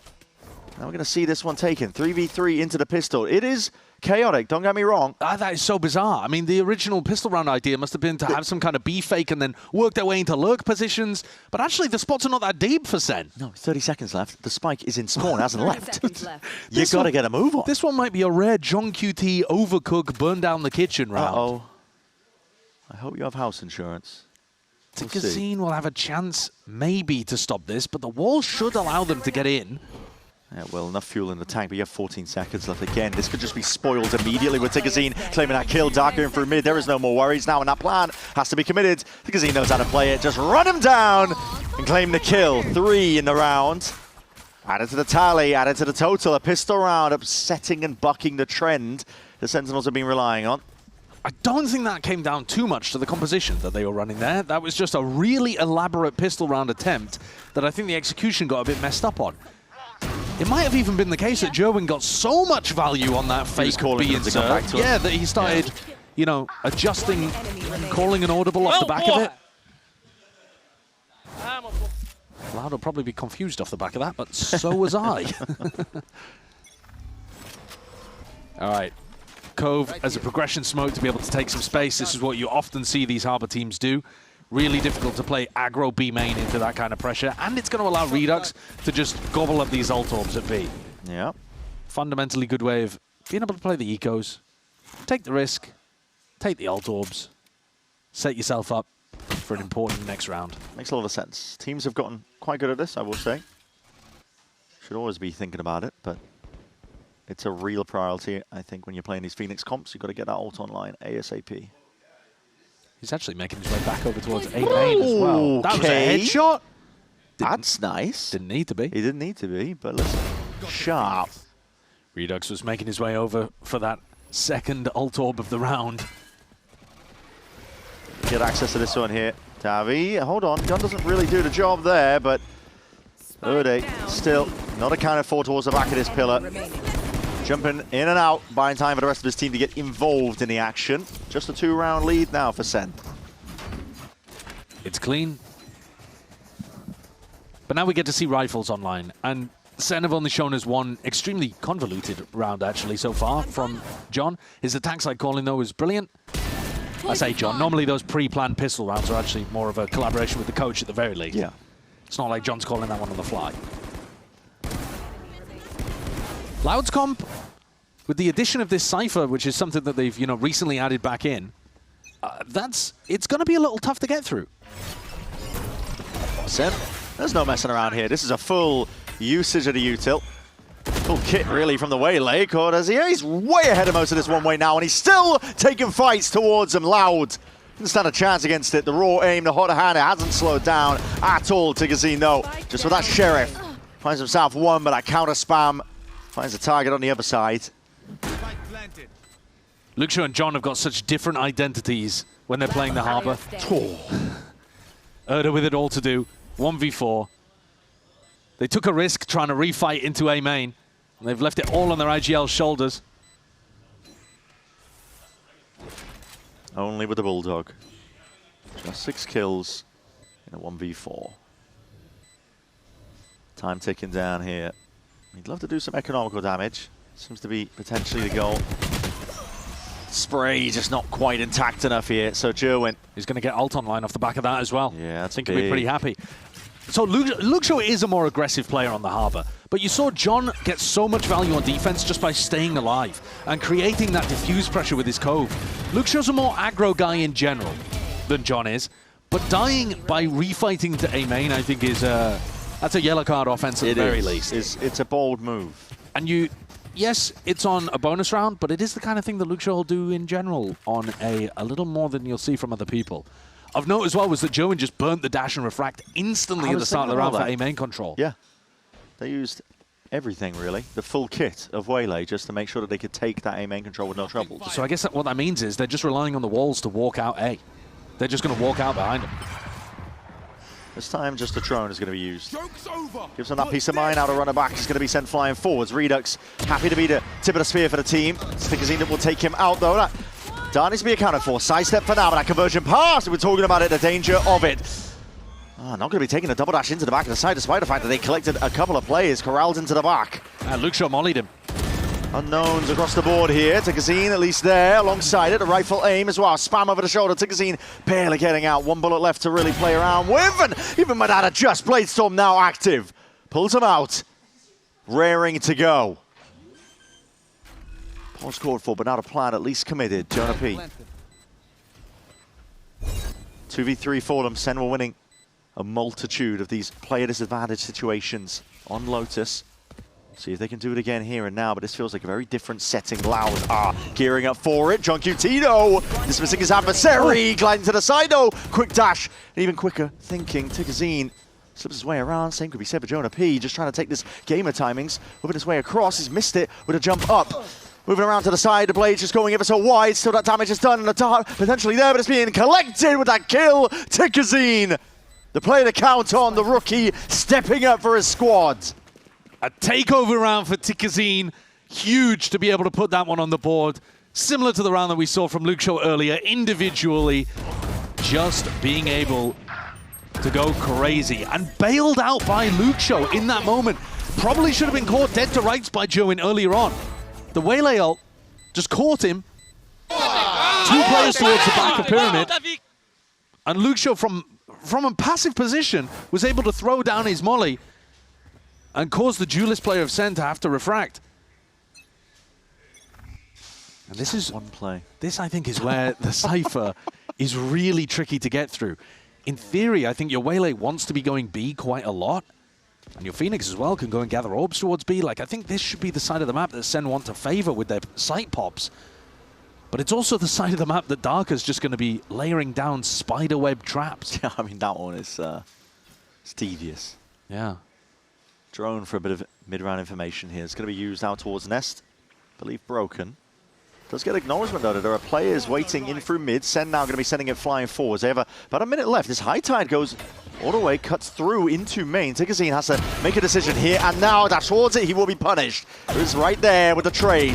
Luke Shaw trying to play these angles, but Cortesi again, he's straight onto it. The perfect line for it to even it out into a 3v3. Another Luke Shaw's dead. That means no Cove pressure for the defuse. They're not as worried. They can back off, even though Erda has a smoke to be able to play around. Yeah, all the way back into main. It's good protocols. Then Erda can play this one to potentially bleed out some time on the clock. Does Erda have a star coming back on cooldown, or has he used his last one? Preemptively sending Yuto flying forwards. Snake bite to land, but Loud player's not even really in position, just looking to see if they can paint a clearer picture. Yeah, he does have one. Yeah, star back online. This has to be covering a lot of this one now for the defuse to come online, but his shock darts are going to be raining in. The post plant played for a lot of damage now, and it's going to be that spray of bullets. It comes down to sheer chance. Erde catching a bullet, half earned onto the defuse already, but it's just down to Davi stepping forwards again. Time firmly against it, and it's John QT quick with the cleanup. 10 rounds now up for Sentinels. They've got a great idea of how they want to play. I'm really impressed with how much of it is just coming fluidly to SEN over the course of this game. You called it out in the moment, but the decision that as soon as the Harbor is dead to fall back into these disciplined, passive post-plant setups. I said earlier that post-plant aggression is the way to play at the moment on Breeze, but that all changes when the Harbor goes down. Yeah. Because suddenly they don't have a good way to be able to retake and apply a ton of pressure to the defuse in the same way. And the awareness to be able to read that situation and navigate it says a lot for the prep that SEN have done and the work that Ewok and John have done. They've crushed Loud's economy again here. Let's force the issue. Another timeout to be taken here for Loud. Trailing by just 3 rounds. It is still within touching distance in terms of being able to go even and level, but like you mentioned, the money is broken once more. Yeah. In all likelihood, it's going to be Sentinels up to 11. I think that one is absolutely critical, the round that we've just watched, in terms of being a momentum flipper. Yeah. It's going to be very tough for Loud to get back into this game. And the burst out through double doors in that round, showing some of the value of the Waylay. Jerwin did go down fairly quickly, but getting traded out and creating some space for the rest of the team to be able to get in and through.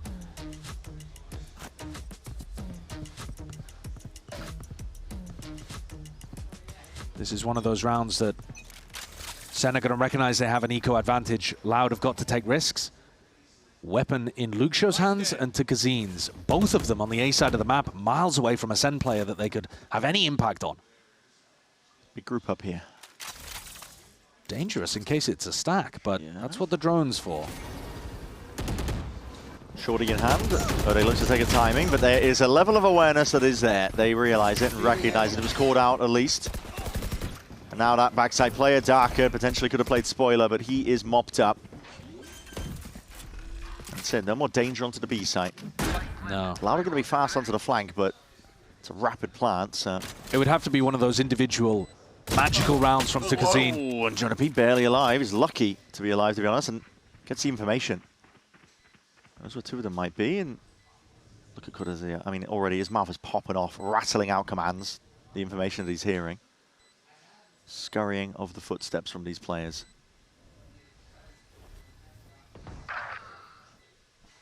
Tukazine is just saving the gun. Yeah, just peeling backing away, isn't he?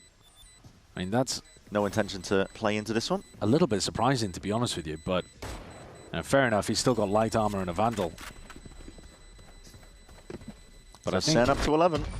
I think giving that one a little bit of a go might have made some sense, especially with Luke Show being able to have a Guardian in the mix.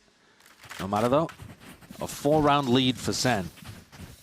I was just looking at the money there to see, did Savin allow him to be able to get an op online? Does anyone have the cash for it? No. No threat of an operator on the defense side. Not something that Tukazine has access to at all. And SEN have massive ults to be able to play around. I think both Harbors, you've got the microscope on these two guys right now. The Harbor ult in the back pocket. How do they use it? Is it a set play coming out from SEN? They're worried about the game main aggression. Yeah, I mean, you see that star placed down onto the orb, you get worried. It's actually mid where Loud are creeping. Forwards again. Cove is going to be leveled up. This door, hold on, burst open. You might be surprised here, Jonah P. Drone's going to be sidestepped. He's lucky they weren't. Potentially a bit more forwards there, but he backs it up. and switch. He had Joen holding his back though as well, so even in those moments of danger, SEN have got ideas of ways of mitigating it. And now that they know people were pushing down mid, it makes it less likely that Loud were also pushing A main, but they still don't want to risk it. With the drone gone from Jonah P, they'd have to invest a ton of waylay utility just to clear that area.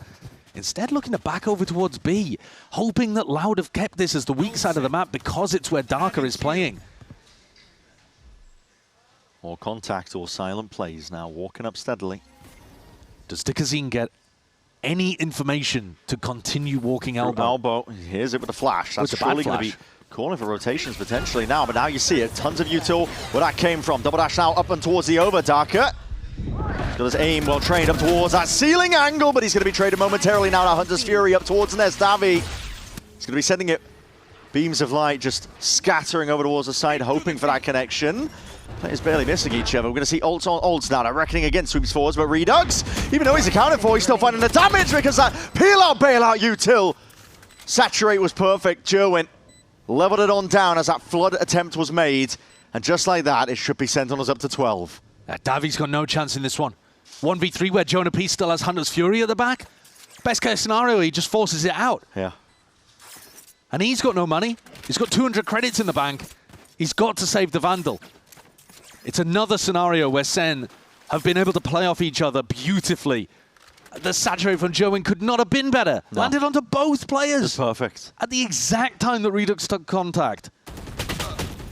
Oh. Davi might not even be lucky enough to keep this rifle into the next tier. Piece by piece, it gets harder and harder. The net is tightening. He's loved to survive with the gun. Barely surviving. But it's a consolation prize, isn't it? Take a look at this one over again. Oh, it's perfect. It absolutely really is. Right as the pressure is being applied, and Redux just needs that bailout. And we were asking, what is the value of the waylay on your attack side? Well, it seems like it's great for disrupting the retake. That one was immaculate. Tukazine finally has enough money for the op. Tested potentially here. It's Sentinel squaring up. 5 players leaning over towards it. The drone's going to be taken out momentarily. Flash, though, just disrespected. Long range of the util sailing overhead. Now with that orb to see if they can dig a little bit deeper. Good lineup. It's got a little bit too wrong there with the lineup. Yeah, not too sure what was going on. Still Redux taken out, but Sentinels filling it all up now. There's blood spilling out into the pyramids. Laying claim to the site. Potentially the round and potentially the match with it. The pit, an extra element. As that blight pours out, what chances does Loud even have? Oh, what a pit as well. It covers the spike and gives him a safe pocket to play in. John dancing around this cove. Tiniest of angles gives him the advantage in a fight like that. Crouched up, the neural theft at least pointing it out, but it's all for nothing. It is absolutely immaculate from Sentinels. 13-7. You cannot be angry at all at their performance there. It is an amazing showcase of John QT back in the lineup. Your first opportunity in stage 2 to see this full team, and they look amazing. They really do. You know that Loud are not pushovers. You just saw them last week do a great job of handling crew, and now SEN just wipe them away. They were better in almost every metric of what we watched today. And it might leave us with even more questions about what the strength of the group even is. How high can Sentinels go as a team? Yeah, what is this ceiling? I'm so excited now to see SEN take shots at other teams that we otherwise would have thought were perhaps a bit too high for them. Yeah, unassailable perhaps. 100 Thieves and G2 should really, I think, have this group locked up. And suddenly a challenger emerges.